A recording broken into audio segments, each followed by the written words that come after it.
My name is Steve Maher. I'm with Risk Management Professionals, and what I'd like to do is invite you and thank you for attending our continuing webinar series on Risk Management Program and Process Safety Management issues. The activity we're going to be focusing on this morning is associated with a near and dear topic to many of you who have to update your risk management program or the state accidental release prevention program as part of your June cycle. And we'll be talking more about the cycles and periodic updates in a few minutes.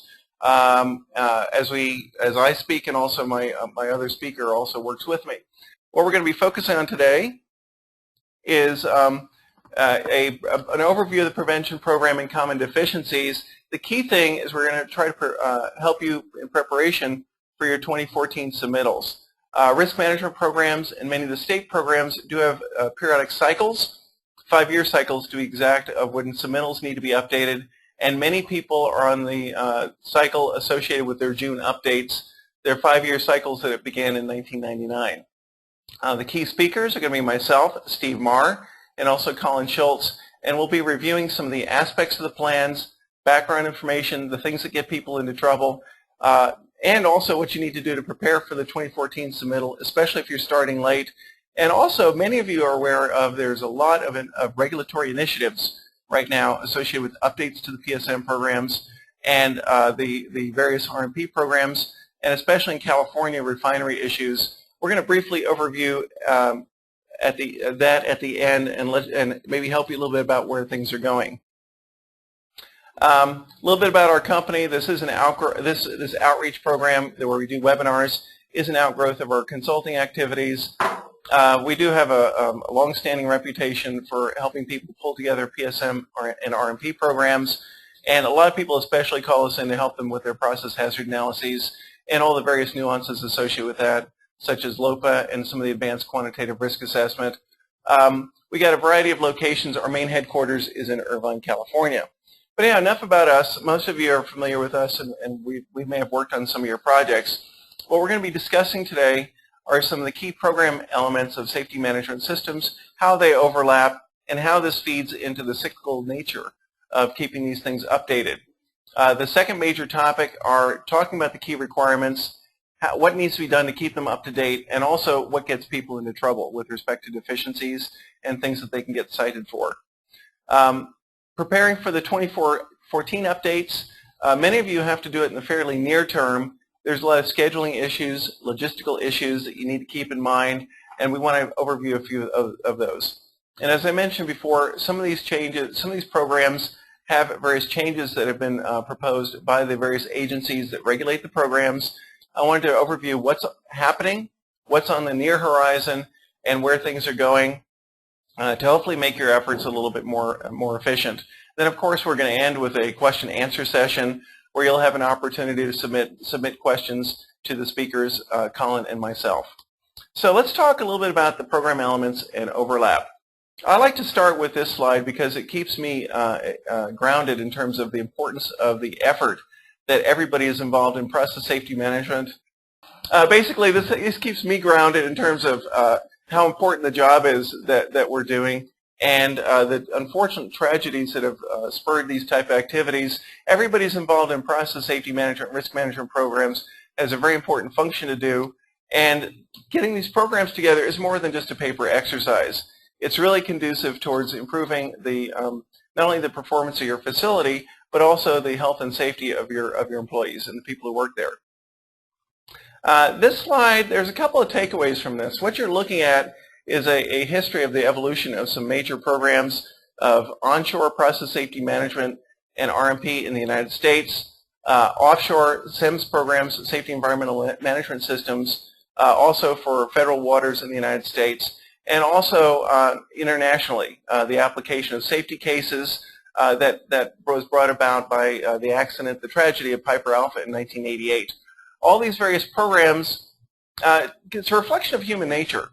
Humans have a tendency to be responsive to things and to respond to problems. All of these programs, onshore in the United States with PSM, RMP, and the various state programs, offshore that was brought about as a result of the Bhopal tragedy in 1984. The Deepwater Horizon accident in 2010 reinforced and renewed the requirements for safety and environmental management systems for federal offshore waters in the United States. And the Piper Alpha tragedy in 1988 spurred activity for the development of safety cases that are applied a lot in the United Kingdom, but also internationally and in many places in the world, such as Australia. All these things reflect the responsive nature of people, but also we're looking at programs that have been around for a while. These are programs that have been around for a while, do require periodic updates, and it's that cyclical nature of them. The fact that these programs are evergreen is what we're going to be focusing on today. Another key thing to take away here is that people tend to respond and develop these programs as a result of things that have occurred in areas of interest or things that have affected them. One of the things in the upper right-hand corner are a number of regulatory initiatives that have come about since late 2012, the Richmond refinery fire on August 6th of 2012, and that's what we're going to be talking about at the end of the presentation, what's happening now and where these things are going and what you should do about it if you're keeping your program up to date. Another key takeaway from this is that in all cases, industry wasn't sitting on its hands. Industry did jump in, and even before these regulatory programs came about, industry took action and developed safety management system concepts and infused them into their programs at their plant sites. When I mention these different programs, one of the key things to keep in mind is that they're all trying to address a similar issue. Keeping people safe, keeping the environment safe is all about preventing accidents. And although there are some specific hazard assessment requirements for risk management programs that focus on community impact, most of this is about preventing accidents. When you look at the overlap of the programs on the screen, the green area really reflects these key elements that have been shown time and time again to be effective at preventing accidents. Process hazard analysis, keeping good safety information, compliance audits to make sure that you're taking a measurement of how well your programs are working, operating procedures, management of change, mechanical integrity. All these are core elements for all these programs. Thousands of professionals have been applying these things for over 2 decades now, and these are still the same elements that come up over and over and over again. These are the things that you want to emphasize as part of your programs. And if your facility does have to do programs for federal PSM, federal RMP, or state programs, this overlap you can use to your advantage and have a unified program. These key elements, too, are what Colin's going to be addressing when looking at common deficiencies.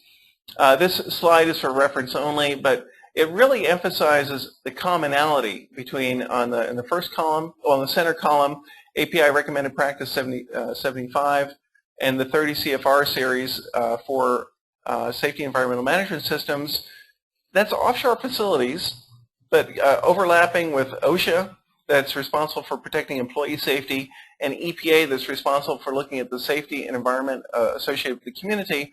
All these things are heavily overlapped, basically the same elements. So these are things that are tried and true and really are effective at addressing the safety of your employees and protecting the environment. And these are the things that are emphasized as part of these programs and are necessary to keep up to date as part of these periodic updates. So I think right now I'd like to turn it over to Colin Schultz, and he's going to go over some of the key requirements and go over the deficiencies and also the upkeep requirements too. All right, so as Steve mentioned, good morning everyone. I'll be tackling some of the key program requirements, and from there I'll move on to the core of our discussion, which is common deficiencies. But before we get into that, quick overview. Steve did a good job showing the overlay between the different prevention programs out there. Right here on your screen you'll see that there's the 2 federal initiatives that we'll be focusing on, which is OSHA's PSM program and the EPA's risk management program. And those code references are there for you to have for future. And this slide kind of highlights what exactly we mean when we talk about an RMP PSM program. So the commonality between the 2 programs lies in the different prevention program elements, which you see prevention program is bolded on your screen. The other bullets that you see there are for the EPA's risk management program, and these include things like the Submittal, management system, hazard assessment, and the emergency response program, which we'll get into further on. So hopefully you all know the answer to this question, who is required to submit. If you have quantities over the threshold values listed in EPA's data regulations, then you do have to submit. It's also worth noting that several states have their own submittal requirements.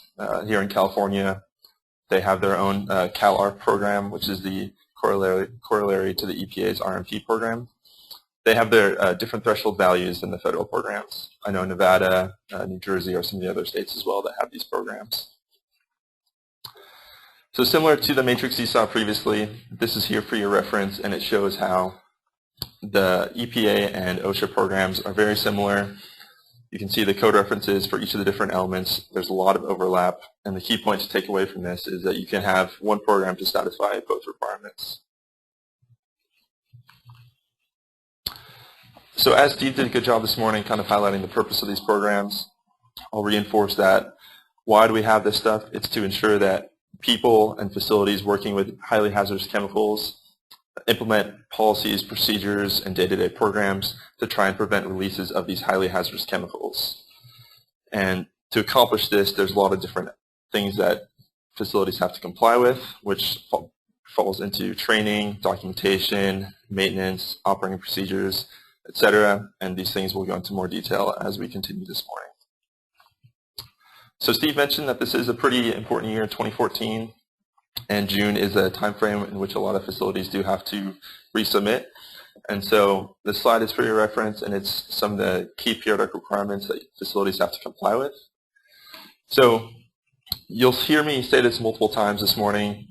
These RMP, PSM, here in California we have CalARP. These are living programs. Things are constantly changing. There's periodic requirements that you have to do. As we get into some specific elements, I'll talk about how they are more applicable in the day-to-day operations of the facility. But here you can see that there are some annual requirements, such as certifying your operating procedures for Program 3 and PSM facilities, emergency action plan. 3 years includes a compliance audit and refresher training. And this compliance audit is different from the 5-year annual certification, which you see in the third row there. There's the RMP resubmittal, process hazard analysis, and hazard assessment.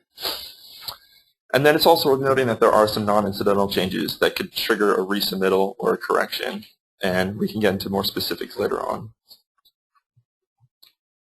All right, when do you resubmit? As I just mentioned, you do have to resubmit every 5 years, but there are a couple incidental changes that require you to file a correction or resubmit as necessary. Okay, now I'd like to enter the core of our discussion this morning, which is the common program deficiencies. So I'll talk about each of the different elements and give a brief high-level overview of them, and then point out a couple of the deficiencies that we see. And this is kind of drawn from experience talking with regulators, talking with industry, conducting compliance audits, etc. So the EPA submittal, this is not one of the classic OSHA PSM elements. This is an EPA requirement, and it's comprised of the executive summary, management system, hazard assessment, and registration information. Corollary to this is the hazard assessment, and hopefully, I'm assuming most of you guys have done this. This is where you do a worst case and alternate release scenario to do some dispersion modeling and figure out a distance to an endpoint. There's a screenshot of RMP Comp, which is a free EPA software that you can use to perform this analysis. So some common deficiencies for these two elements. It's worth noting that the submittal has to include a management system. And one thing that I think a lot of facilities struggle with is actually implementing this management system and keeping it going throughout the life of a RMP PSM program.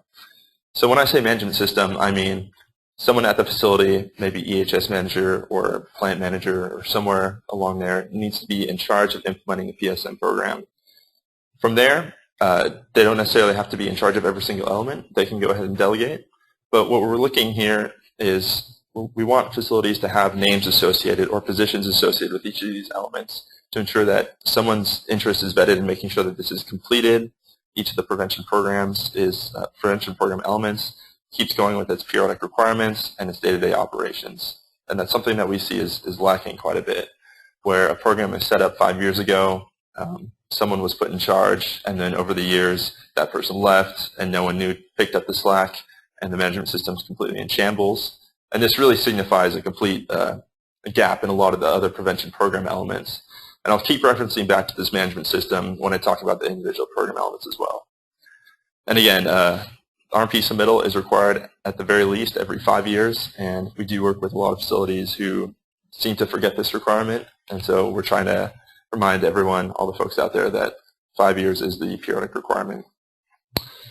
I did mention the hazard assessment previously. It's, I think, hopefully this is pretty straightforward because it is only on a 5-year update cycle. There's not too much to do in regards to it, but when we do revalidate this after every 5 years, we do see a lot of facilities struggle with trying to find the best way to properly document the worst case and alternate release scenario. It's hard to go back 5 years, see what someone did, pick up the pieces, and figure out if it was right or wrong. And so we're really looking for some good documentation there to move forward with it. Okay, so now we'll look at each of the different prevention program elements. And again, I'll provide a little high-level overview and then go into some different common deficiencies that we see. And I'll focus on OSHA PSM / RMP Program Level 3 requirements, although many of these are applicable to Program 2 as well. So the process safety information, this is a conglomeration of all the data of your covered process. It's ideally supposed to be in one location. I know for very large complex processes that there's going to be way too much information to put in one document or one binder. But you want to have a semi-centralized location where if you have any questions on what the process is, you can go and look at it.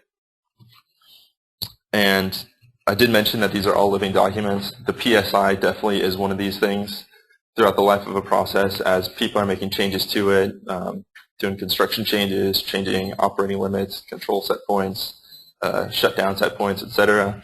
This should all be captured in the PSI so you have a living document that continually reflects what's actually out there in the field. This slide is for your reference, and it provides a high-level overview of the requirements for the PSI, and again, it's for your reference. Now I want to talk about some of the common deficiencies that we frequently see. So piping and instrumentation diagrams are one requirement of the PSI, and I know some larger facilities that might have a lot of changes going on. It's pretty difficult to keep P&IDs up to date, and I can't really stress enough how important this is. Up-to-date P&IDs are really your roadmap, if you will, to what's actually out in the field. And we've conducted a lot of PHA revalidations, and we're looking at P&IDs that are completely out of date. They don't match what's out in the field. And not only does it increase the time and resources necessary to conduct the PHA, because we continually have to run out and field verify things, which increases the length of time of the PHA, but also it definitely creates some safety concerns. If your pipe specs on your P&IDs say something is 600 pounds class piping, but you really have 150 out there, there's a big safety gap right there. And so we really want to make sure that what you have in the P&IDs really matches what's out in the field, and a lot of facilities struggle with this. Something else worth noting is if there are changes at a facility and the P&IDs don't get updated, this could be something simple like someone forgot to redline it, or the red lines didn't make it into the master version of the P&ID. But it could also signify potentially more severe gaps in the prevention program. For example, when someone is making changes out in the field, that should trigger a management of change process for someone to generate this MOC form, go through, look at the hazards, and before implementing that change, they should make sure that all relevant items like operating procedures, training, process safety information, and by extension P&IDs are updated accordingly. And if this isn't the case, where your P&IDs aren't updated accordingly, again, it could signify a major gap in your MOC process. The rest of the bullets, as you can see, are just pulled straight from the requirements of the PSI. They are specific in what you have to document, and a lot of facilities struggle with this, especially if I can call your attention to the last bullet, codes and standards used in the design. A lot of facilities kind of have a mishmash of different codes, and I think a lot of regulators like to see a summary bulletized list of these are the codes and standards that the facility was designed to comply with. Moving on to the process hazard analysis. I'm sure many of you love sitting in on PHAs or hazard reviews for Program 2 facilities. This is the 5-year requirement, though the other changes could trigger a PHA to be conducted sooner than that. But this is a systematic effort to go through your process and analyze it for any potential hazards.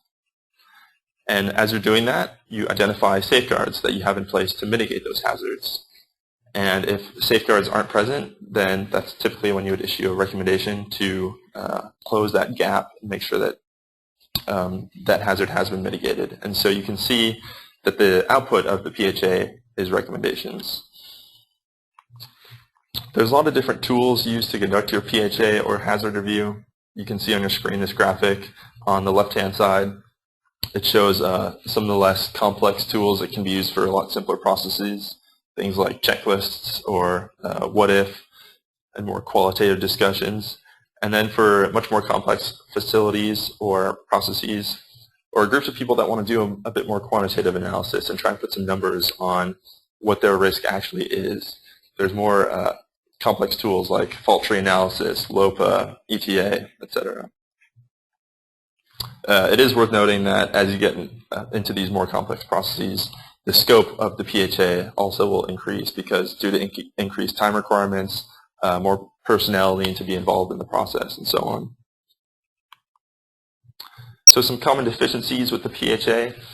I mentioned recommendations are the output of a PHA. If a safety gap is identified, then typically a recommendation is made to close that safety gap.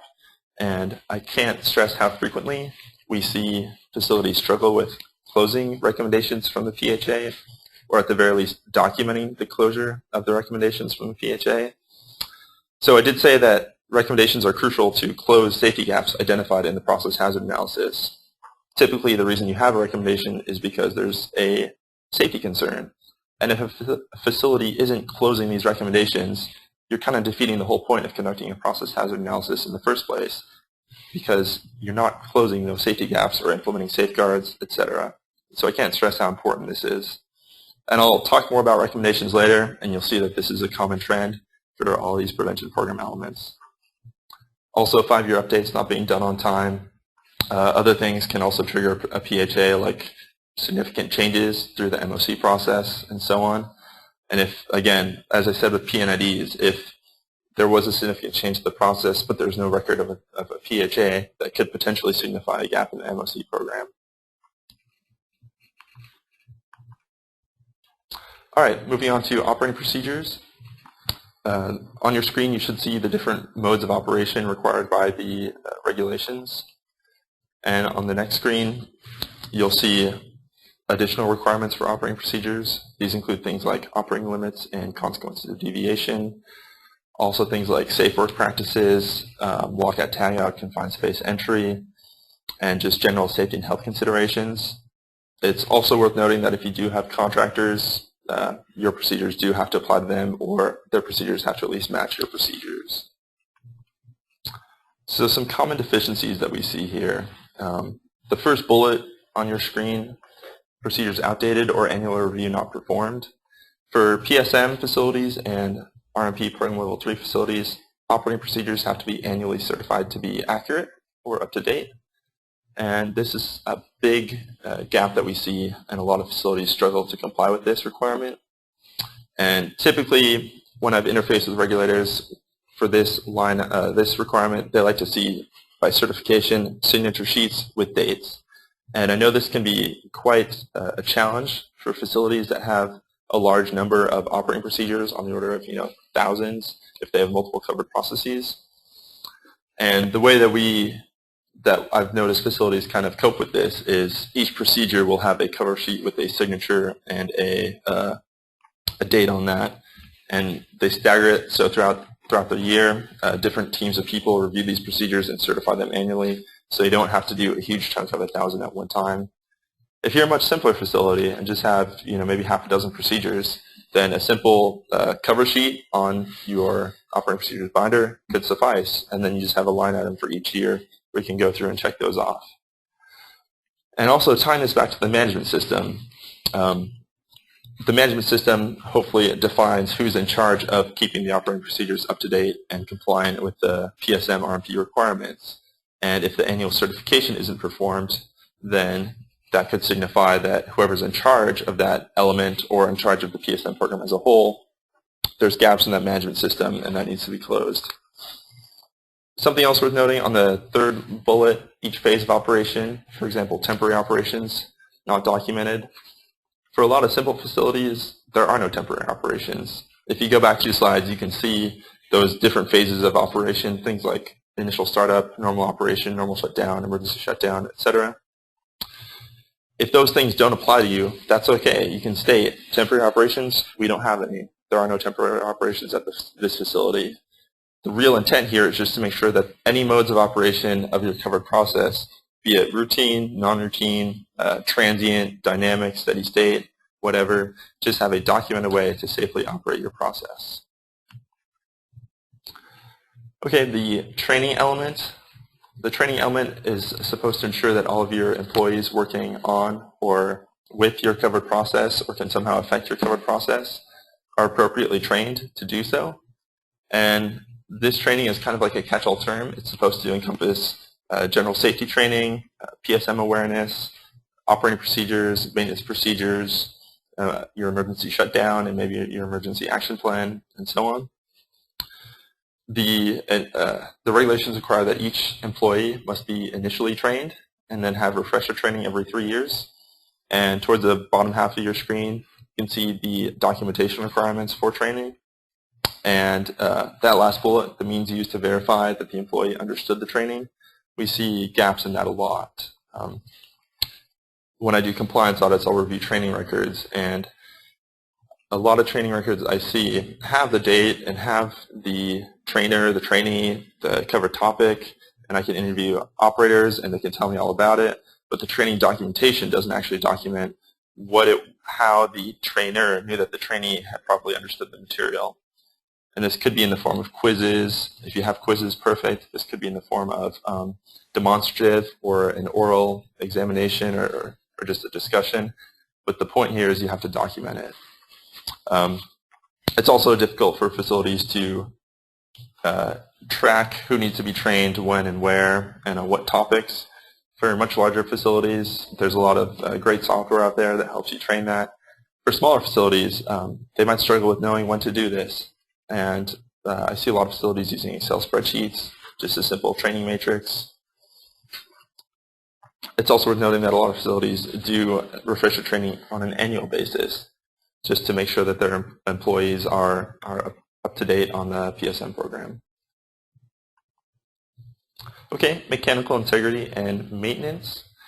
So this is your, I guess from a high level perspective, the point of a PSM program is for facilities that deal with highly hazardous chemicals to prevent losses of containment, because loss of containment lead to big safety risks.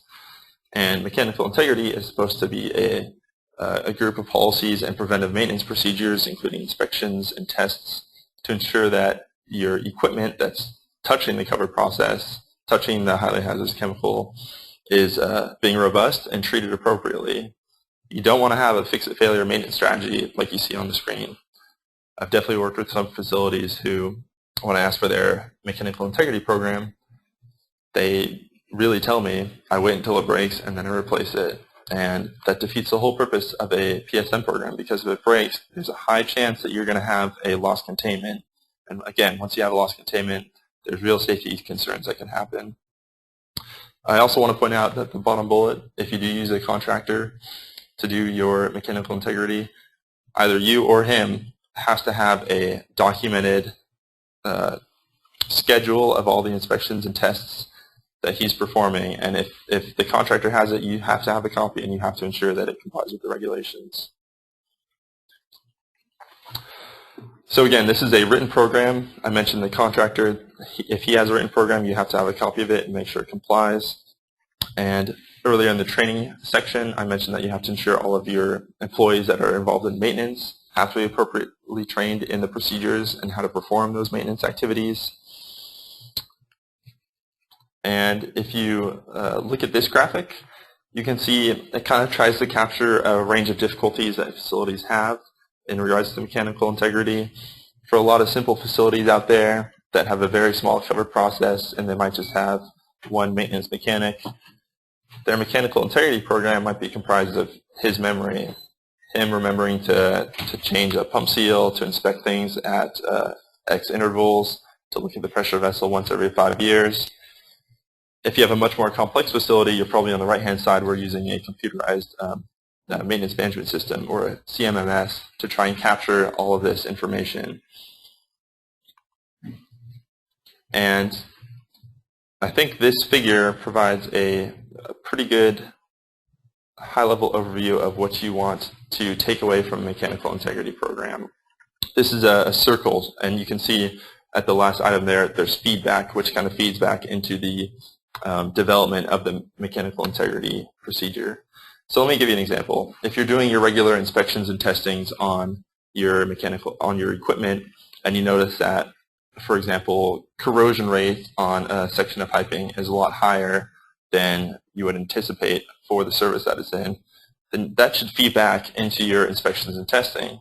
So if your corrosion rate is a lot higher than you expect it to be, you should be inspecting it a lot more frequently to try and determine if you will need to replace it sooner, and so on and so forth. And you can see how that applies to a lot of different pieces of equipment and different failure modes. For example, if your hoses are failing a lot more frequently, then you'll have to up your inspections and testing on those hoses as well. So that takes us to the common deficiencies. Again, I said this a couple times, written procedures aren't in place. A lot of facilities are doing their inspections and testing, but there's no documented system for how to ensure that it will keep going for the future, and that's a big gap that we find. Other things, as I mentioned as well, contractors. I know a lot of facilities contract out all their maintenance, and they trust the contractor to come in and do everything in accordance with the manufacturer's practices, but you need to have a documented system. And what to take away from this is it's in capitals at the bottom of your screen. A lot of this isn't documented. And as we know in the compliance industry, if it's not documented, it never happened. And that's an easy thing for an auditor to come and find. Even if you're doing those inspections and tests, if it's not documented, they're not going to believe you. So I've mentioned MOC several times so far this morning. This is a process by which a facility ensures that if there are changes to the covered process or to any of the documentation that affects the covered process, that the group making that change stops, thinks about it, identifies any potential hazards that could come out of that change, and then alerts all the affected personnel of that change before they implement the change. And that's why we have the MOC program.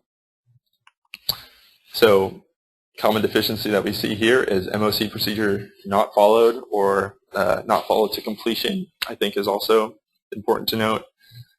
When an auditor comes in and reviews an MOC process, they're going to ask if a facility has any completed MOCs, and they're going to want to look at these records. And while most facilities I work with if they do have a lot of changes, they tend to generate MOC forms, but a lot of times it's not followed to completion. And as an example, if you change out a pump, or if you switch the configuration of some piping, then potentially, if it's a not in-kind change, you'll have to update your process information, process safety information to reflect that. You might also have to update your operating procedures, and so on. And a regulator is going to want to see that MOC and then look for those training records, look for revisions to operating procedures, look for reservations to the PSI to make sure that you've actually followed through with that. The last bullet point is also worth noting. Personnel are not adequately notified of change. This defeats the whole purpose of an MOC program. You want to make sure that anyone who's involved in that covered process knows what happens when you make that change and knows of any potential hazards that you introduced into the process from that. The PSSR, a lot of facilities think that this is treated similarly to the MOC program, which it is. The PSSR is a little bit different in that anytime you shut down and do an initial startup, or startup for the first time, or if you shut down and do changes, and then you start up following those changes, that can be a check on your MOC program to make sure that all PHA recommendations have been closed accordingly, everyone's been trained, operating procedures have been written. But because a lot of facilities tend to treat this the same as an MOC program, a lot of the same deficiencies that we see in the MOC program come out in the process safety information. So that leads us to our most common deficiency for PSSR, which is written procedures don't exist separate from the MOC program, or the procedure is just not followed to completion. In those scenarios, if a facility integrates their PSSR into an MOC program, again, a lot of those gaps from the MOC program, if a facility is not doing the sign-offs and appropriately notifying affected personnel and updating operating procedures when they do the MOC, if the PSSR is completely integrated into the MOC, they're probably not going to do the same thing as well. So a lot of facilities struggle with trying to separate these two and make sure that the PSSR is done appropriately. One thing else to notice is at the bottom of your screen, documentation is not completed or signed off until after the startup. And again, this is an easy thing for an auditor to come in if they ask for completed PSSRs and your documentation shows that you started up on May 1st, but the PSSR wasn't signed off until May 3rd. That's a deficiency right there, and that could be a citation. Compliance audits. So the compliance audit is a 3-year requirement, and this is a formal, either internal or a third-party audit to look at both your policies and procedures and the actual implementation of your policies and procedures at the facility. And one thing to stress is that this is not a CUPA, administering agency, EPA, or OSHA audit, and this also is not your 5-year update. This is a separate compliance audit. On your screen, there's an image of a sample audit protocol. This just shows the regulations, the requirements, and then how the facility complies with them. And then if there's a deficiency, recommendations are made to close that. And anytime there are recommendations, there's always a potential for a facility to not appropriately follow through on recommendations, which leads us to the common deficiency of lack of follow-through on recommendations.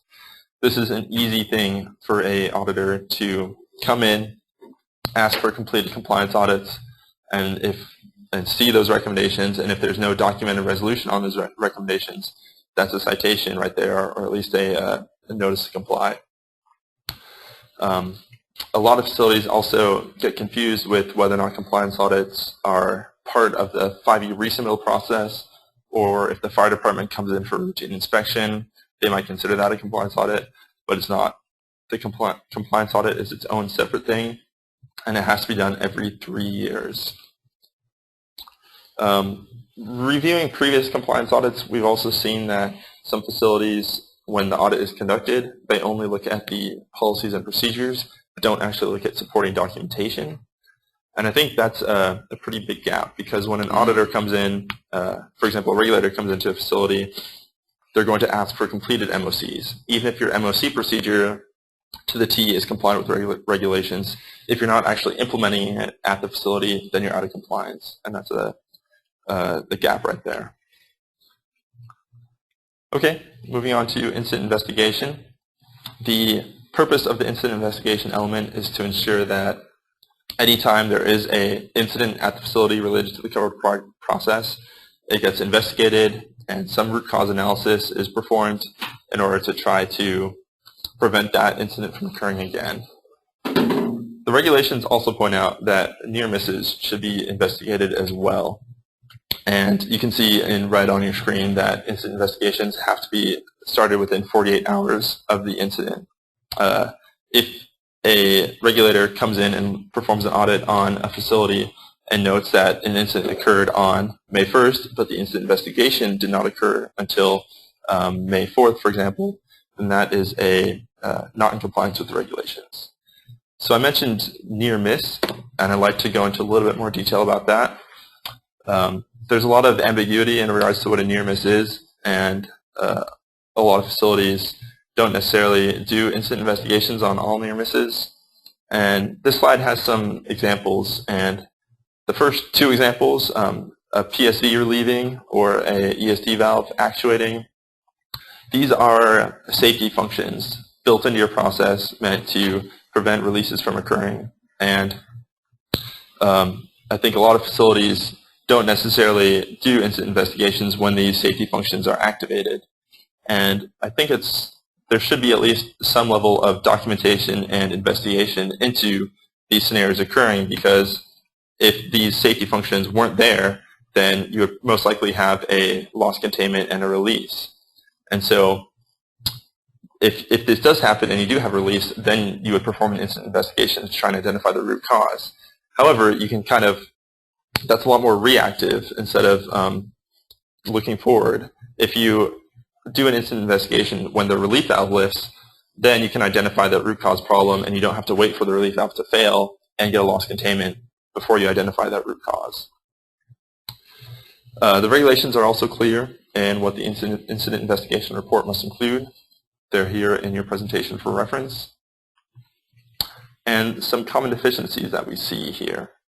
Again, lack of follow-through on recommendations. Anytime recommendations are generated in your prevention program, they have to be documented and tracked to resolution. And a lot of facilities struggle with the best way to do this. And this is an easy thing for an auditor to come in and ask for recommendations from the compliance audit, incident investigation, PHA, and they're going to want to see you making progress on closing those recommendations. The last bullet on your screen as well is worth noting. As I mentioned previously, no incident investigations on near misses. The employee participation element is supposed to be a written plan of action to ensure that owners or operators or the employer is ensuring that all of their employees involved within the covered process that could be affected by the covered process are aware of the prevention program and have input into each of the different prevention program elements.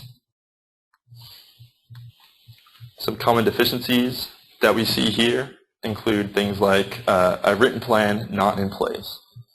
I think most facilities are pretty good at having a robust safety culture, and they know that safety is a top priority at the facility. I've been to several facilities that have weekly or monthly safety meetings where PSM and RMP are integrated into just general workplace safety. But if you don't have a documented plan, then that's a potential gap, because the documented plan ensures that this will be followed. And again, it ties it back to the management system. If you do have that documented plan, someone's in charge of it, someone's interested embedded in making sure that employees are involved in the participation of the process. Also, when auditors come in, again, I mentioned in the compliance audit, they're not just going to read your document, read your policies and procedures for the prevention program elements.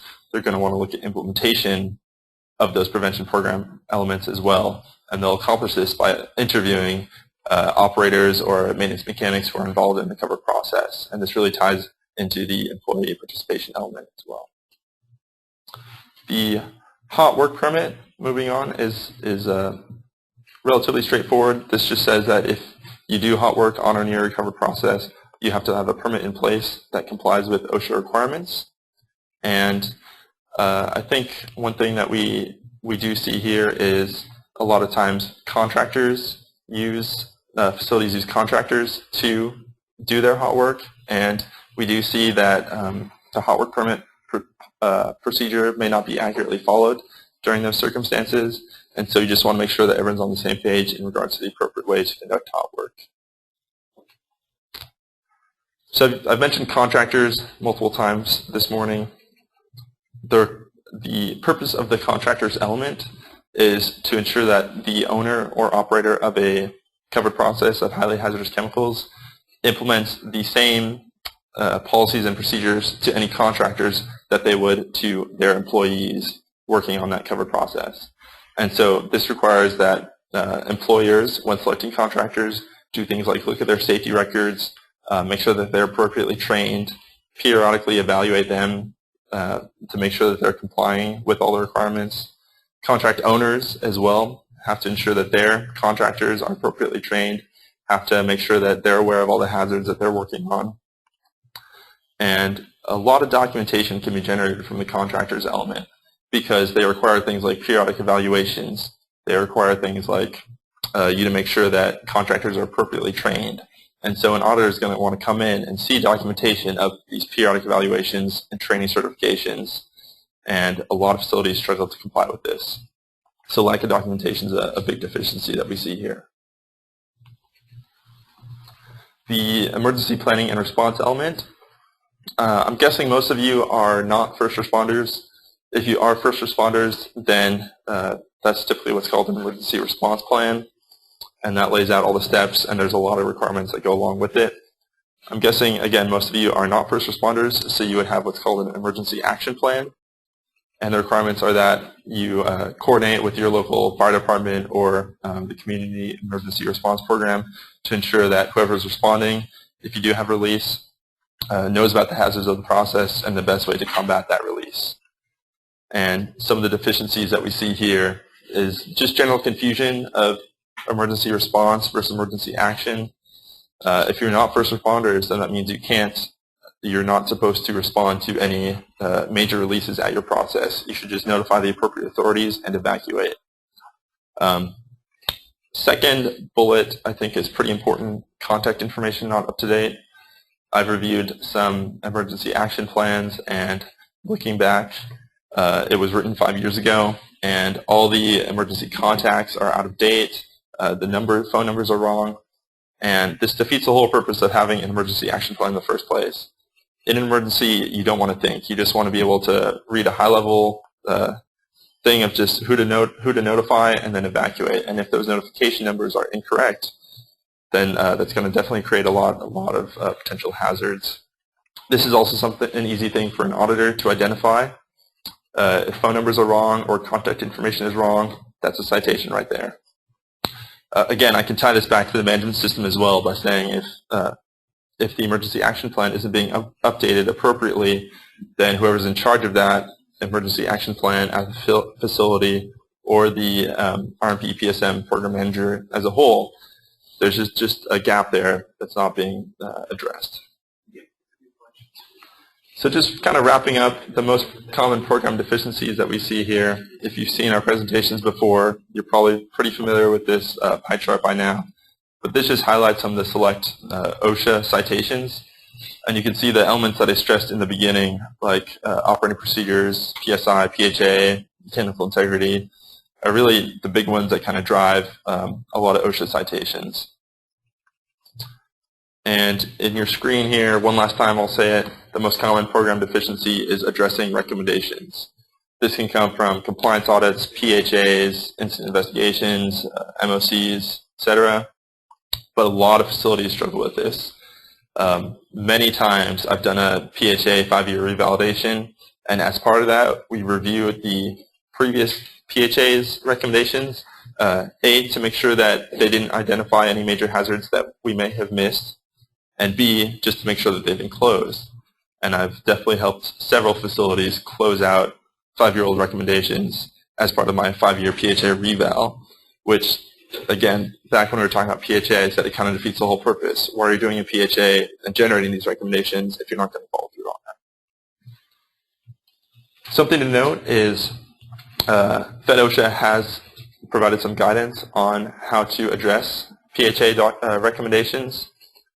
I mentioned that recommendations are typically generated for safety critical issues when there's not enough adequate safeguards to mitigate a hazard, but sometimes other things might trigger a recommendation too, or the information that led to the generation of that recommendation might have just been incorrect.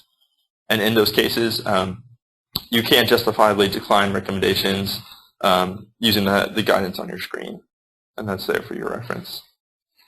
Tying this back to the management system, the best way to ensure that recommendations are closed is usually to extract them from whatever report it is, be it a compliance audit, PHA, incident investigation, put it in some sort of action tracking spreadsheet or software, and assign someone's name to it. Again, once you have someone's name attached to it, they have a vested interest in ensuring that it gets closed so that they're off the hook for that. It also helps to assign anticipated completion dates, and once you've actually done it, document it as closed. On this last slide, you can see things to remember. Even if you do implement a recommendation, if you don't document it as closed, then that's still a deficiency and a potential citation. As I've said before, if it's not documented, it wasn't done. And so I'll wrap up my portion of the discussion this morning with this figure. This is the prevention program life cycle, and you can see it has no ending. It's a circle. I said that these collections of documents are living documents. They're going to be constantly changing as you evaluate, conduct compliance audits, get results from the PHA and mechanical integrity element back. There's a feedback loop in which this will go back to editing your procedures as appropriate to make sure that safety and the implementation of the PSM program remains a priority at the facility. And so with that, I'm going to turn you back over to Steve, and he will discuss the preparation for 2014 updates and the associated logistics and scheduling that goes along with that. As we said before, 2014 is a pretty important year. It's the next 5-year cycle for facilities that started with the program in 1999. All right. Thank you, Colin. Appreciate it. Good information. And like Colin said, I want to go ahead and kind of lock it in terms of what do we do right now. So I want to talk about preparation. A lot of you are on the fourth vintage of your 5-year cycle that started in 1999 if you are a facility that was PSM and RMP covered at that point. So a lot of you are going to be working towards a June deadline for updating your process safety management, RMP, and CalARP programs. Submittals are only required for RMP and CalARP or RMP to the feds and your state accidental release prevention program. Process safety management does not require a submittal. But as I mentioned earlier in this presentation, the overlap means that you want to keep these programs synchronized. So let's talk about the key things that need to get done. There's a lot of things that have to happen, and you're dealing with less than 2 months to get these things taken care of. Arranging for contractor support. If you haven't, or if you are planning to get some support for this, these aren't the kind of things that can be done by calling somebody the day before they're due and expecting the submittal to be completed. There's a lot of things that need to be lined up. Also, the contractors that are involved in these programs are quite busy at this point, working with clients to try to get the submittals taken care of and all the things that I'm going to be discussing. A lot of information needs to be gathered. Arranging for CUPA support can be a big stumbling block. In California, you've got an agency involvement in your process hazard analysis. You've got the agencies that need to get involved in other aspects of your CalARP programs, and so making sure they're available and getting their support is also real critical. Again, a lot of this is associated with logistical issues. The RMP e-submit registration to the EPA, that also requires a couple of iterations so you can get the necessary authorizations so that you can make an electronic submittal even if you're doing it at the last minute. That's not something you want to wait on. You need those authorization codes. You're going to be updating Program 2, Program 3 elements associated with operating procedures, training, mechanical integrity, compliance auditing, management of change. All these things take time, and you'll want to leave time to make sure this gets done over the upcoming period if you're still working towards your June submittals. Also, putting together the hazards assessment to look at off-site consequence analysis. Other things that can be important from a logistical perspective are working with the CUPA to see if there's a need for a seismic safety walk-down. The different jurisdictions in California have different requirements for seismic safety. Are walk-downs required? Is a PE signature required? These all vary from jurisdiction to jurisdiction, and it's important to know what is required and then, of course, to arrange for the necessary support. Site visits for the seismic walkdown also need to be arranged, and a lot of these folks are very busy helping a lot of folks in these last couple of months before June submittals. And then finally getting it reviewed properly, making sure it's technically correct, and also doing the submittal. All these things are logistical issues that you want to leave. You want to set up on a timeline, just like any other project, to make sure everything gets done properly. One of the things that does trip folks up a lot is preparing and getting and implementing the process hazard analysis. A lot of, again, logistics, getting the right people on your team, scheduling very busy people to be available, making sure you've got the right tools, the P&IDs properly updated, doing any necessary walkdowns and field verification. All these things take time. Then, of course, just the sheer time it takes to get everybody together to update or revalidate your process hazard analysis. Again, a key logistical issue in terms of preparation. What's on the screen is a 7-week timeline on the top and a 2-week what you do at the last minute timeline. There's a lot of things that need to be arranged for a good quality process hazard analysis. So what do you do if you are starting late? What if it is the last minute? You want to combine consultant site activities as much as possible. If you're bringing somebody in from out of town, you want to make sure that they get everything done on site at the same time. Running a lot of these tasks in parallel, keeping the progress, really monitoring it carefully. If you had left yourself 6 months or started in 2013, you've got some latitude if things don't go quite right. Here, at this point, you really need to make sure things get done properly, carefully managed, running the tasks in parallel, and also communicating with the regulator. You'll need their involvement for certain tasks. Making sure they're aware of what you're doing and that you're going to be providing a last-minute submittal is also very important. So those are the key things that you want to do to address this update requirement for 2014. And if you're starting late, you've got to do a lot of these things very carefully. You also need to be aware of changes that are on the horizon. So what I was referring to was the Richmond refinery fire, precipitating a lot of people's attention on the potential for incidents in refineries. And there were several things that came out of that. One of the initial actions that came out of that was the Chemical Safety Board immediately jumped on that as part of their purview to really evaluate safety at major industrial facilities. Their initial investigation report was issued within an 8-month period in April of 2013. The focus on that was primarily technical issues, primarily associated with mechanical integrity, primarily associated with how process hazard analyses are conducted, and infusing mechanical integrity, things like corrosion issues, into the reports. After that, there were public meetings, one in January of 2014, one in April of 2014. And separately, what came out of the original investigation was also some concern on the regulatory oversight in California, how that was being orchestrated, what agencies were being involved. And just recently, on May 1st, they issued a regulatory report with recommendations on how to change things in California with respect to refinery safety. Both the initial investigation report focusing on technical issues and also the regulatory report that was issued on May 1st of this year, both of them took an in-depth look at refinery safety in California. And in fact, the regulatory report has several recommendations pertaining to safety cases that are definitely worth reading. And I'll tell you to get those reports in just a second. These changes that they're recommending to process hazards analyses to the mechanical integrity program are things that we've had seminars before, and I'll provide links on how to get access to recordings of those on things that are coming up that you can start infusing simple concepts early and currently into your program to avoid a lot of major rework later. Last year also, Executive Order 13650 was issued by the White House, also focused on improving chemical facility safety and security.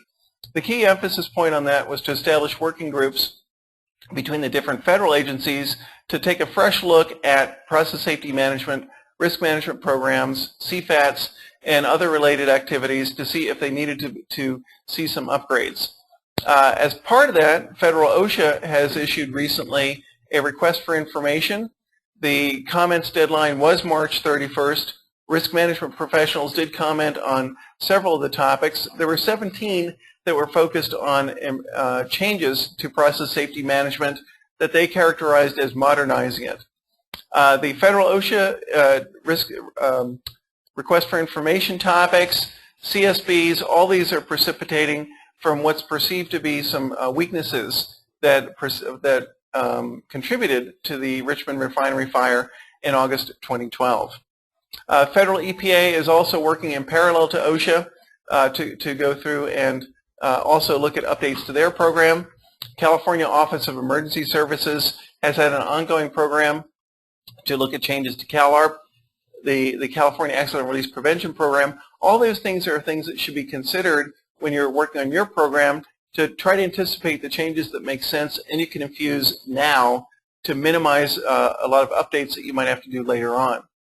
Of course, once those things do become law, if they become law, there will be time allocated, but the smart thing to do right now is to go ahead and anticipate some of the changes And we've infused some tips on how to do these straightforward things that'll minimize a lot of major upgrades that you'll need to do later. Also, the California has put together a refinery safety interagency working group. It issued a report in February 2014. Also, looking at refinery safety and the need for technical changes to the RMP, PSM, and CalARP programs, as well as the regulatory environment. Now, a lot of this stuff is ongoing, and as I mentioned before, doing some simple things now can save a lot of work later. We will be posting by 1400 hours Pacific Daylight Time today in the link on your screen are links to all the different initiatives that are ongoing, as well as some of the tips that we've done as part of our outreach program for the various seminars and webinars that we've produced. So hopefully that'll be helpful. Everybody's trying to respond to the changing regulatory environment, and the risk management professionals, we're not calling the shots in the regulations. We're monitoring them very carefully. What we're trying to do is infuse the easy stuff into programs now to avoid having a lot of rework later on. And I think I'd encourage you to do the same thing. All right, so that's where we're at right now with respect to the regulatory environment, how to address your 2014 updates, and also Colin provided you with a lot of things that trip people up and represent common deficiencies for these programs. What we'd like to do is go ahead and provide an opportunity for the webinar participants to post questions. So we did receive one question, and I'd just like to clarify on one of the hot work permit slides.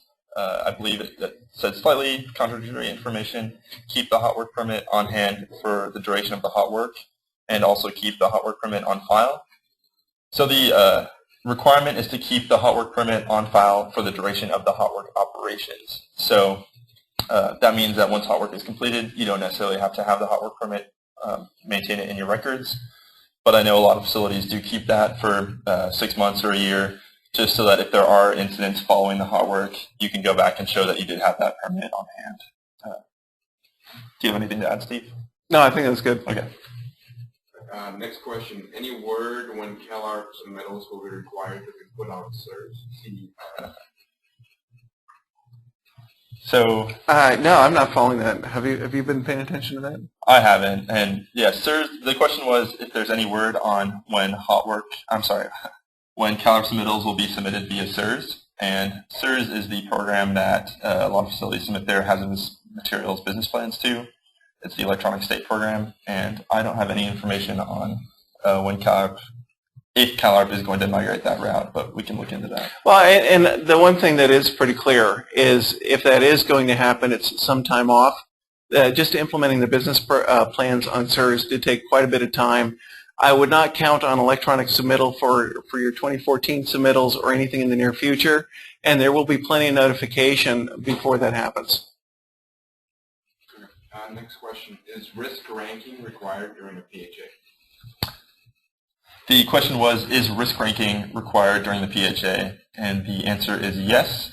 I don't want to try and flip back a bunch of slides in the presentation, but the regulations do require that there is some sort of qualitative discussion of the range of safety and health considerations. And risk ranking is a tool that most facilities choose to evaluate those potential hazards. And so by assigning a risk ranking, you can figure out if a consequence is bad enough that you do need multiple safeguards, or if it's benign enough that minimal safeguards do exist. And then the risk ranking is also the criteria by which facilities choose whether or not to accept that risk tolerability for worst case consequences. I'll also add to that too. If it's done properly, it's not all that painful. There have been cases where the teams can get caught into a discussion on how large the consequences are or how likely the event is, but in many cases it doesn't affect decision making. So it's usually pretty easy to come to a convergence, and it adds value to your PHA with minimal additional effort. Okay, next question. Is there a website where all forms necessary for level 2 exist? The question was, is there a website where all forms necessary for a level 2 submittal exist?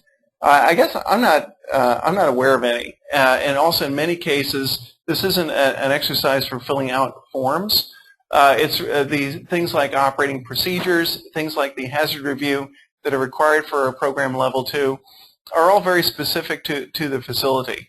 And so one set of operating procedures, unless you've got a duplicate facility to somebody else's, and that's such a rarity, they really need to be customized for your plant and your safety, your operating and safety culture at the facility.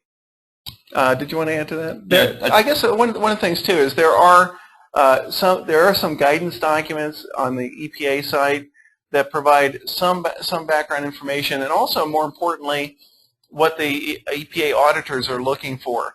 But in many, they're not just. It's just not something that it's a form that you can fill out. So in California, the CalARP program is regulated at the typically the county level, and different counties do have submittal requirements, and most counties do have their own form that they do like to use, and so that's on a county basis. So you have to check with your local county regulator, which could be the Department of Environmental Health, Department of Health, or Fire Department. Right, I mean, but that's for the submittal. That's only for the submittal. Right. That's not for the prevention program elements that Steve was talking about. Next question. Where should I submit the request to change authorized person for submitting RMP? Okay, the question is, where should I submit the change for changing the authorized person to submit the RMP? And that's part, I assume it's for the EPA submittal, and that would, of course, be through the CDX site for the EPA. Yeah, if you go to the website cdx.epa.gov, I believe, we can post that link as well. So yeah, I think I'll be glad to do that. Yeah. There's a number for the CDX help desk. It's an 888 number, and if you call them, they should be able to do it for you. Although you have to be the certifying official. However, if the certifying official left, like it sounds like in this case they have, then someone else in a equivalent position, like EHS manager or plant manager or something, would have to call in and put that request in. Right, and that'll be also posted by 1400 this afternoon. We'll put that in the little tips section. Okay, next question. And for contractor safety, are there criteria for owners to evaluate contractor safety and training plans during this phase evaluation of contractor? All right, that's a good question. The question is with respect to contractor safety, and are there criteria established for what the owner-operator needs to look at during the bidding process for contractor safety elements? I'll start, and maybe you can augment that a little bit. The contractor safety is a fairly general item as identified in RMP and PSM. There's general guidance criteria on what sort of things to look for. The key thing is to treat contractor employees as you would your own employee. The owner-operator has ultimate responsibility for the actions of the contractor at the facility site. So it's really a multifold approach here. During the bidding process, you want to make sure that the requirements of the contractor address what training they need, what backgrounds they need to have, what information they need to have to do their job safely. You really aren't too concerned as the owner-operator if they do their concern from a safety perspective in these EPA and OSHA programs about job efficiency or whether they're using the right tools. The key thing always focuses on contractor safety. So you want to build in training elements, background checks, all those other things into the bidding process, and really think about what sort of things can the contracting company control versus what you as the owner-operator can control. Yeah, just to piggyback on that and add a couple specifics, I know some facilities I was just visiting do track all of their contractors' OSHA 300 logs. They also look at requested contractors' lost time injury rate per man hours worked, and then they compare that to the Fed OSHA's average for that NAICS code as well. Next question is on MOC. We'll be modifying bid documents to reflect contractor safety and training submittals. Does this need to be documented in MOC? Read me that. Did you get that? Can you repeat it? Yeah, why don't you repeat the question again? We'll be modifying bid documents to reflect contractor safety and training submittals. Does this need to be documented in MOC? Okay, good question. It's an MOC question, and if you're modifying the bid documents with respect to contractor safety, is that something you want to reflect in MOC? If it affects contractor safety per se, You want to make sure that the short answer is yes if it's really affecting contractor safety. There's a lot of things that go into the contract with the contractor and the bidding documents that really don't affect the PSM and RMP programs. Those you don't need to worry about MOC issues. But if for some reason, formerly you had some very stringent requirements for one contractor about how they perform their actions safely at the site or how well they're trained, then you're removing those. You want to make sure that somehow you've addressed that in your program so they can perform their job tasks safely. Yeah, also to add to that, Steve did mention that the CalARP program does have some potential changes on the horizon, and I believe one of the changes is to incorporate general maybe management changes into the MOC process. And again, that's not a requirement right now, it's on the horizon. But the push here, and I have seen a lot of facilities making this push, is to incorporate MOC into the facility's day-to-day operations as a whole, and not necessarily just restricted to the PSM program. And we've seen this with other prevention program elements as well. Instead of just having a PSM set of operating procedures, have operating procedures that fulfill PSM requirements to a lot of different operations that may not necessarily affect the covered process. And this is kind of just expanding the PSM program, not necessarily as a regulatory requirement, but just because it does highlight a lot of best practices to implement. Yeah, that particular tracking of organizational changes could be a little bit challenging. I think it's like many of these other programs. You need to go ahead and figure out how deeply you need to dive into it. For anybody who's operating a facility, if you have a major restructuring of your organization, you really want to think about how that affects your safety program and the safety of the people who are actually working at the facility. This is really a matter of formalizing that and making sure that people are considering both the operational and organizational aspects as well as physical changes to the plant site as part of their management change programs. Yeah, not to hang on this too long, if you are a facility that does very few MOCs, then it's probably a good idea to do it just to get everyone involved in the practice of completing MOCs. I was working with a facility who does maybe a dozen MOCs a year, and as part of revamping their MOC program, they completely changed their MOC form, and they did an MOC on changing the MOC form just to get everyone on board and have a happy kickoff. Okay, good. Have you ever run into a situation where when the initial PHA was lost, how do you handle the situation? Frequently. The question was, have we ever run into a situation where the initial PHA was lost, and how do you handle that? First of all, if it doesn't exist, you've got to do a complete redo. You've got to have something that basically establishes a foundation for safe plant operations. If it's completely lost, it's possible you might get cited. It depends on the regulator, and it depends on how proactive you are at addressing the fact that it was lost and bringing yourself back up to speed. One potential resource, well, it's a couple potential resources.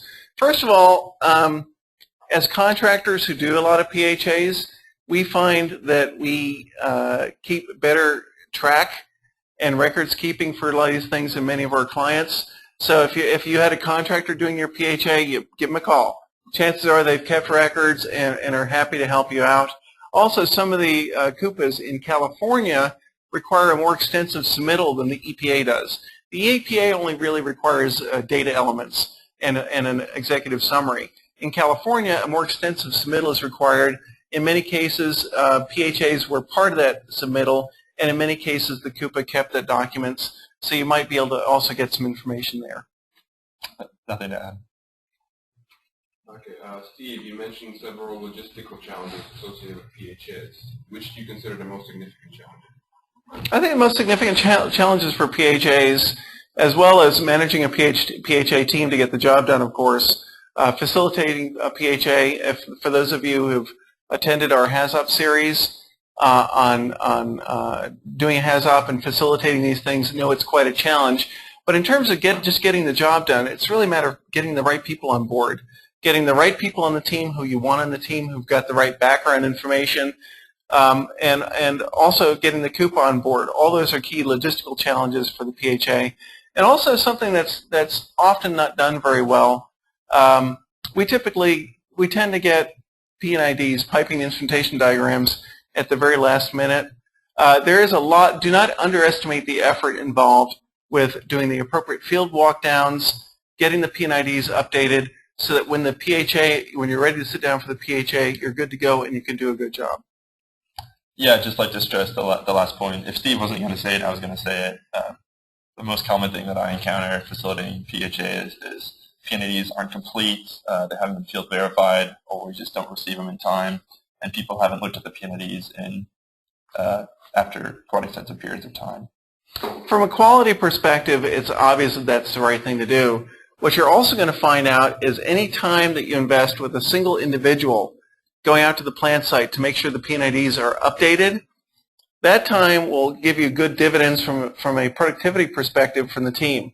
No matter how good you think your team is, if you've got P&IDs that haven't been field verified, maybe out of date, they're going to go through it, scratch their head, waste their time, argue back and forth about what's actually out in the field, and that time lost, time is money. So that time lost translates into a loss of productivity that could have been better spent had somebody done it up front correct the first time. What are the key tasks that could derail on-time completion of the 5-year update? Key for me, I'll go ahead. Some key tasks that can derail completion of the 5-year updates. I went through that timeline that I presented was very aggressive. CUPA involvement, PHA team involvement, and also getting for California, if you're adhering to the California Accidental Release Prevention Program, getting the seismic safety contractor on board, getting the walk-downs done. Those are key logistical challenges. Not getting your CDX allocations done up front and waiting till the last minute, thinking that the electronic submittal is a one-step deal for the EPA, that can also compromise getting the 5-year updates done on time. Colin, which of the periodic update requirements represent the biggest challenge for the operating company? So the question was, which of the periodic update requirements represent the largest challenge for the operating company? And I'm going to say multiple elements. For large facilities that have tons of operating procedures, a lot of facilities struggle with the annual certification. Steve just did a good job talking about how 5-year updates require a lot of logistical challenges in regards to making sure the PHA is completed on time. The EPA submittal, that does take, you do have to send mail wet signatures to the EPA and get a hard copy in return. That takes time, so you don't want to wait for the last minute for that. Coordinating with your local regulator as well. All things that Steve mentioned are important. And also the compliance audit. This is on a 3-year cycle, and a lot of people forget about the 3-year cycle and just kind of focus on the 5-year cycle. Again, the compliance audit is separate from the resubmittal and has to be done every 3 years. Yeah, and actually 2014 is 15 years after 1999 when the EPA's RMP requirements were first promulgated. So 2014, if you're on that cycle, a lot of people aren't, but if you're on that original cycle where you submitted in June of 1999, 2014 is the year for the 3-year compliance audit and your 5-year submittals. And they're not the same thing. The 5-year submittals are a documentation exercise where you compile your program and summarize it to the EPA or send it to the CUPA if you've got a state requirement. The 3-year compliance audits are to really look at how well the program is performing. Not just as the paperwork been submitted, but interviewing personnel, doing all the things that you need to do to verify that compliance has been achieved as a barometer of the health and well-being of your program. Is it actually working? What are the consequences if I resubmit to the EPA after my anniversary date? So the question was, what are the consequences if I submit to the EPA after my anniversary date? And you don't want to do that. Short stories, you can get fined. The EPA may be willing to grant some extensions. I've heard some words from EPA personnel that basically encourage you to call them and let them know you're running behind schedule. You can also do that with the CalARP program if you're in a facility in California, where you can call the CUPA and let them know you're running behind. It may make you feel better, and they may even say, well, sure, we'll go ahead and grant you an extension. But if the EPA says you can submit late, that doesn't mean that the CUPA is on board in California, and it certainly doesn't mean that OSHA is allowing for your program to fall behind schedule. The same thing, even if you go talk to your local fire department in California and they say your CalARP submittal can be delayed, that doesn't mean that the EPA has allowed it or that OSHA allows it. Especially if there's an accident, even if they allowed for a delayed submittal, that doesn't mean there should be anything wrong with the program. So you can still get hammered during an audit and with citations if you have an accident. And like I said, even if one agency allows for some sort of delay, that doesn't mean you can fall behind. Delay in a submittal, it doesn't mean you can fall behind your program. You can still get cited for elements not being done on time, especially by other agencies. So I would unfortunately, one of the issues, and I mentioned that early in the presentation, is the degree of overlap and all the different agencies involved. They're not all marching to the same tune, and it's practically impossible to have all of them on board and get any sort of rational extension. So as Colin said a few minutes ago, you just don't want to go there. Next question. How do the proposed changes to PSM, RMP, and CalARP affect the 2014 resubmittals? All right, good question. Can I start? All right. The question was, how do the proposed changes that are being proposed for PSM, RMP, and CalARP affect your 2014 submittal? You really have two options. As I mentioned before, there's a lot going on, and what we're doing is infusing into our process hazard analyses.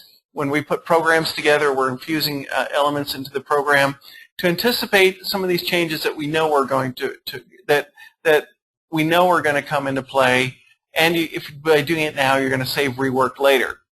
There's no requirement to do this. Until it's law, you're not required to change anything of what you're doing to either CalARP, PSM, or RMP programs. So this is only a measure of doing a better job from a general duty perspective and also anticipating some of the changes so that we can make your submittals more efficient. Again, it's not a requirement at this time, specifically. However, all that said, and one of the recordings that's on our website that we did in Oxnard is a briefing from the EPA where they emphasized general duty clause issues. General duty clause issues, the short story is that you as an owner-operator are responsible for looking for potential hazards and controlling them.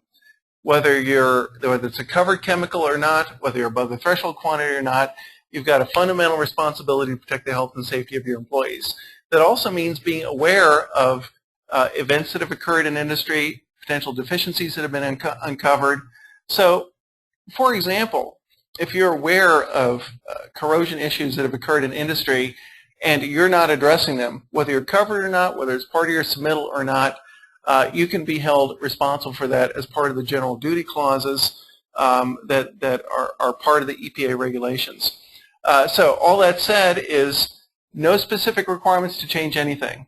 However, there's a general duty issue out there, and there's also a common sense awareness that if things are likely to change, infusing them into your program as soon as possible makes sense and it's productive. And that's what we're doing for our clients right now.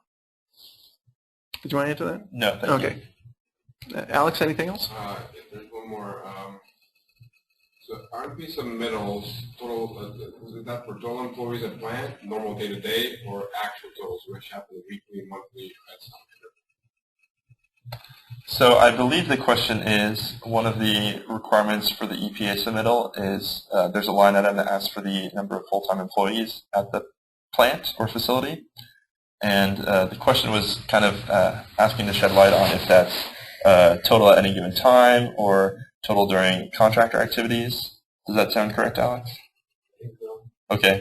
And I'll start out by saying that I believe that the answer to that question is the number of full-time equivalent employees averaged throughout the year. I know a lot of times people do bring on a lot of contractors for periods of high maintenance or turnaround activities. And if you do look at the EPA's website, they have a page for RMP guidance, and we can post this link as well. In there, there's a PDF file that is the EPA's guidance to RMP eSubmit, which is the electronic process that you use to submit that to the EPA, submit your RMP to the EPA. And there's a short paragraph for each of the different line items required in that submittal, and we can post that document as well for your reference. Do you want to add anything, Steve? No, I think that's good. All right, nothing else, Alex? All right, very good. Thank you, everybody, for your participation today and for joining us. The help site that we'll be posting by this afternoon hopefully will give you a taste of what's coming up and also some links to some very helpful materials that we've posted. As I mentioned, most of our webinars, the recordings are available. We do periodic workshops in various places in the United States, and we've also do these webinars to hopefully provide an outreach and tips to people. And again, we appreciate your attendance and feedback.